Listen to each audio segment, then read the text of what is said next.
Hello friends, how are you all? Welcome back to Ashu Official. Easy way to learn English through Telugu. In this video we have to learn some of the English sentences through Telugu. First sentence is ఆ ఫోటోలో ఉన్న వ్యక్తిని గుర్తుపట్టగలరా? ఆ ఫోటోలో ఉన్న వ్యక్తిని గుర్తుపట్టగలరా?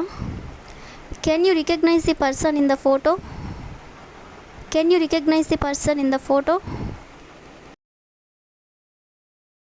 Next sentence ఆ వార్త విని నేను చాలా ఆశ్చర్యపోయాను. ఆ వార్త విని నేను చాలా ఆశ్చర్యపోయాను.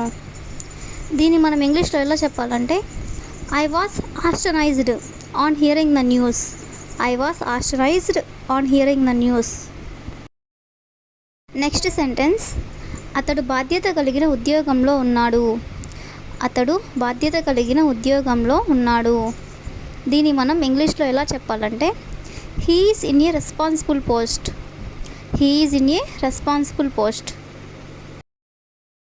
నెక్స్ట్ సెంటెన్స్ బస్సు ఆగకుండానే దిగుతావేంటి? బస్సు ఆగకుండానే దిగుతావేంటి? దీన్ని మనం ఎలా చెప్పాలంటే why do you get down from the moving bus? Why do you get down from the moving bus? Next one మనం వేసవి కాలంలో నూలు బట్టలు వేసుకుంటాం. మనం వేసవి కాలంలో నూలు బట్టలు వేసుకుంటాం.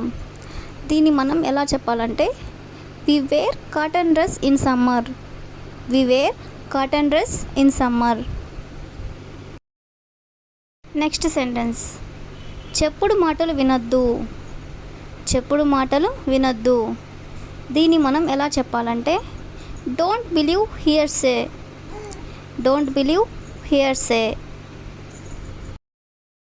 నెక్స్ట్ సెంటెన్స్ అతని ప్రవర్తనని అసహ్యించుకో, అతనిని కాదు. అతని ప్రవర్తనని అసహ్యించుకో, అతనిని కాదు. దీన్ని మనం ఇంగ్లీష్లో ఎలా చెప్పాలంటే hate his behaviour but not the person. Hate his behaviour but not the person. Next one ఎక్కడి నుంచో పొగొస్తుంది. ఎక్కడి నుంచో పొగొస్తుంది.